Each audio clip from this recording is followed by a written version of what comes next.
So guys, welcome back again to this new video, last day of Thorax, and today we are into this last session of the fifth day of the discussion of Thorax. Without wasting any further time, let's start the MCQs over here. So here's the first MCQ. A 54-year-old female is admitted to the hospital with a stab wound of the thoracic wall in the area of the right fourth costal cartilage. Which of the following pulmonary structures is present at this site? So we should know what they are saying is the right fourth costal cartilage. We have to know the manubrium of the sternum, body and xiphoid process. We should be knowing the first rib, the second, the third, the fourth, the fifth, the sixth and the seventh. Total 7 ribs, 1 to 7 are attached onto the sternum directly. Here we have this fourth rib. Now there is a stab wound where in the area of the right. So this area the patient had a stab wound. Stabbing happened at the right fourth costal cartilages. Fair enough. Which part of the lung is over here? Let's see the options. Horizontal fissure. Left lung does not have horizontal fissure. Horizontal fissure of the right lung, yes, that is the answer actually, because the horizontal fissure of the right lung, right, it goes from the fourth costal cartilage and then it meets around the mid axillary at the fifth and goes down around the mid clavicular line at the sixth costal cartilage, right. So we'll see that the landmarks of the middle lobe of the right lung is 4, 5 and 6. From 4 to 5 we have what? We have the horizontal fissure of the right lung. From 4 to 5, right? Then from 5th rib in the mid axillary plane to the 6th costal cartilage at the mid clavicular plane, we have the oblique fissure. So this actually becomes the H for horizontal, this becomes O for oblique. So what is actually stuck between them is the middle lobe of the right lung. Why is that important? The reason being that above the fourth costal cartilage we have the upper lobe of the right lung, and below this sixth or behind we have the lower lobe. This is the middle lobe. This is the middle lobe. The root of the left lung. See, root of the left lung will obviously be where? Root will be at the, what we can say is the higher side. Then that is the apex side. Root will be more on the hilum side. The apex of the right lung again at the region of the cervical pleura. So answer is option number B. Let us see this image. See this. Look at the anterior view. Look at the anterior view carefully. Look at number 4 over here, and can you see I'm making 2 arrows over here. This is the horizontal fissure. Look at 6. Can you 2 more arrows? Oblique fissure. So therefore, if I write over here ML, middle lobe, this is upper lobe or superior lobe, and below you have the inferior or the lower lobe, which mostly goes behind as well. So remember that, right? A 72-year-old patient vomited and then aspirated some of the vomitus while under anesthesia. That's a common complaint or a common thing to be keeping in mind while admitting the patients, particularly the old age patients and IPDs. On bronchoscopy examination, partially digested food is observed blocking the bronchoscopy was done, right? So blocking what? Blocking the origin of the right superior lobe bronchus. Okay. So in the right lung we have 3 lobes, superior, middle, inferior. So this food is observed to block the right superior lobe bronchus. Which following groups of bronchopulmonary segments will be affected? So they are asking that you have a superior lobe bronchus on the right side. It is giving few segments known as bronchopulmonary segments. Do you know the name of them? So if I ask you how many total BPS are there are total 10 BPS on each side.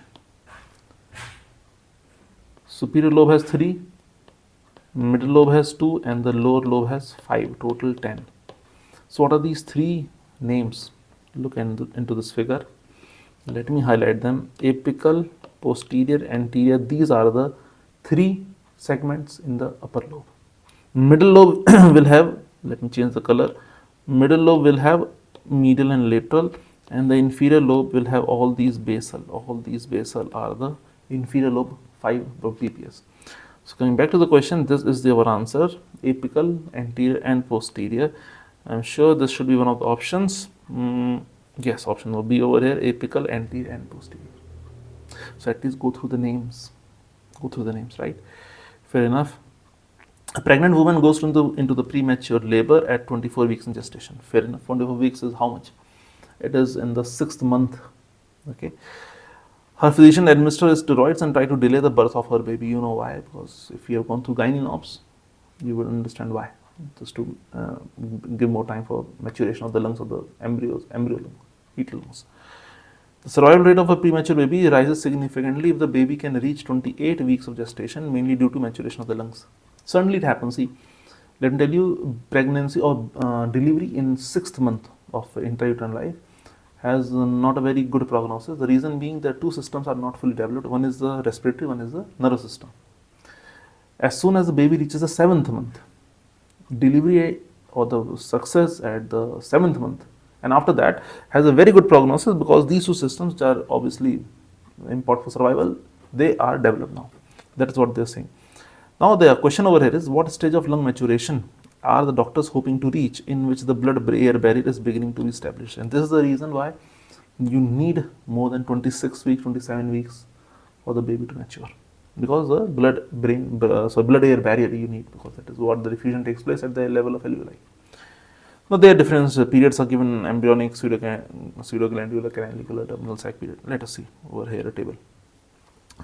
Now see over here, there are the table is given over here with some periods written over here on the left column, and the time, the weeks over here, and some important comments over here about each period.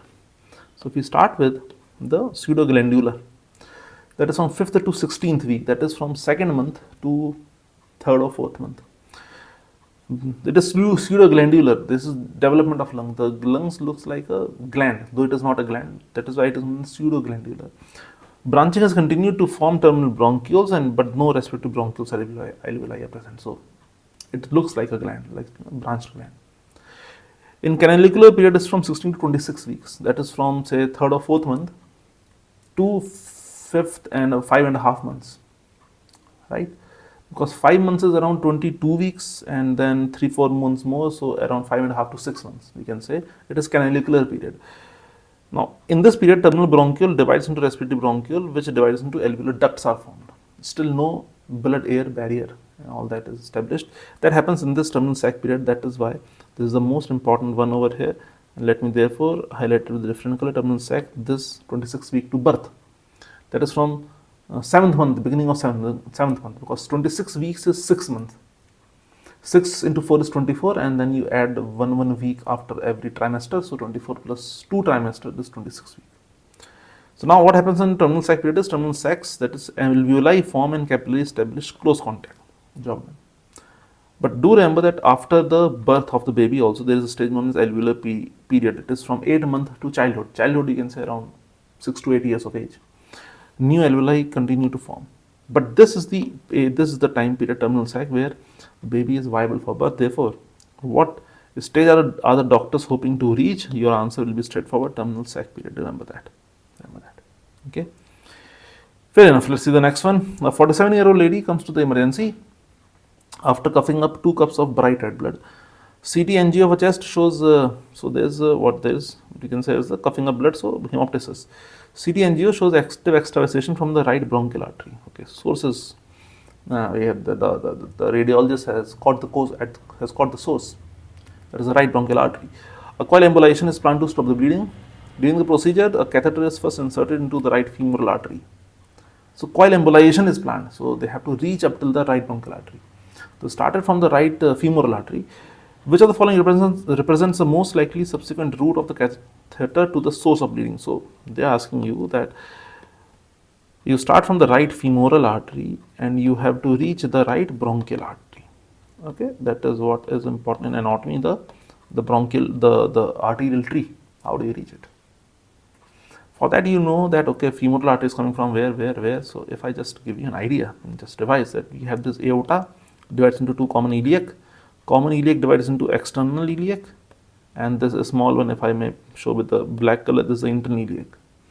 And this external iliac continues as the femoral artery. So let me write EI and F for femoral artery. So this is also what we can say as the EI external iliac, and this is femoral artery, this is common iliac artery.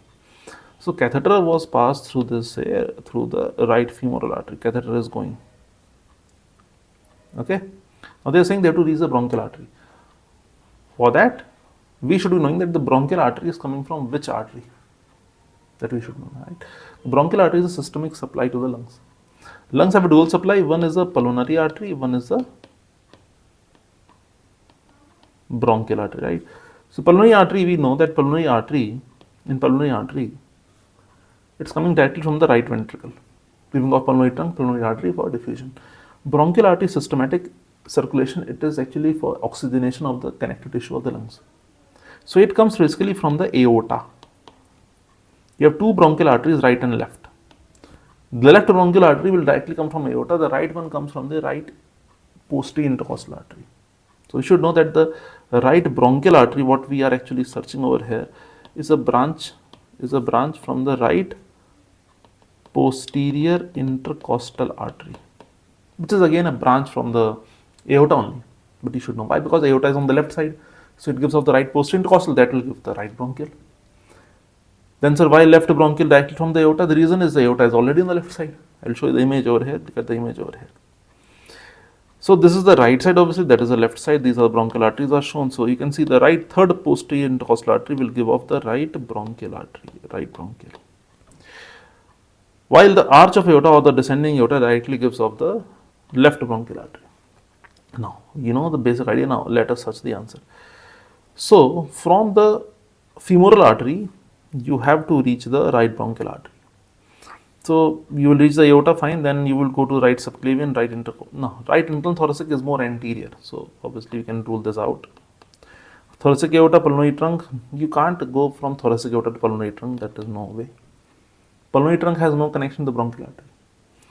Thoracic aorta, then right posterior intercostal artery, yes, option number C is correct. Thoracic aorta, then right posterior intercostal artery and right bronchial artery. Option number C is the correct answer over here.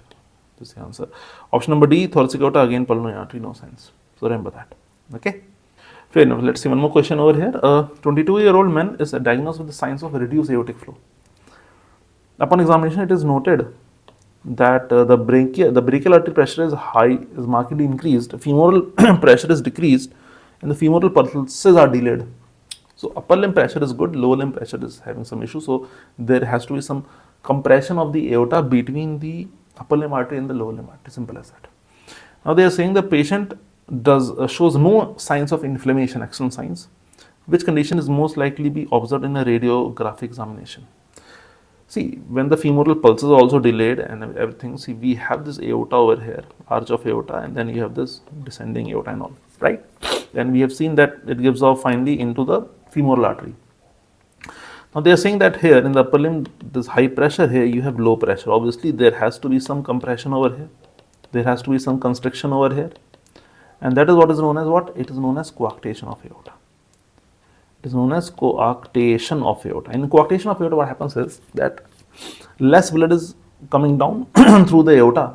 So what happens that many times over here the anastomosis develop between the intercostal arteries, because they are the ones which are going from posterior to anterior. And when the anastomosis occurs around the intercostal arteries, as you remember, that they run in the costal groove at the lower bottom of the rib. So normally say they had a X amount of or X ml of blood that was passing every minute through the intercostal artery. Suddenly there from that X ml of blood every minute, it turned out to be 2x, then 3x. So obviously the flow has increased dramatically because blood has to reach somehow, lower limb also. So this will lead to what? This will lead to, always remember, inferior notching of ribs. So there will always be an inferior notching of the ribs. You remember that. I will show you images. Look at the image over here. So you can see the inferior notching of the ribs over here. Let me just show you. All the arrows are already there, but again, see. Why? Because inferior you have the costal groove. Then also have a look at the arterial supply. This is how the compression or the coarctation might be over here at this area, coarctation of aorta. And then what happens is, here you have a high pressure. So just imagine. So the internal thoracic artery is coming from here via subclavian artery. So it will have high pressure. And these arteries I am showing with the blue color have decreased pressure. So what actually will start to happen is the blood will go in this direction from anterior intercostal to posterior intercostal. So there is going to be anastomosis, obviously notching of the ribs. So as we can see, the anterior intercostal are branches of the subclavian. So subclavian artery over here will give off the internal thoracic, that will give off the anterior intercostal which has high pressure. If you look at the posterior intercostal, they are coming from the descending aorta, they will have decreased pressure in coarctation. And therefore anastomosis will happen in coarctation, and therefore anastomosis will happen. right? So guys, that was all for our weekly thoracic series. We'll again meet again on Monday evening 8 p.m. with abdomen. I hope you have also watched the video on how to write anatomy theory paper that we have launched, and please do have a look at it. It is going to be immensely helpful to all of you, right? That's all. If you are liking the videos, don't forget to press the like button, share, subscribe. That's all. Bye bye. Thank you from my side.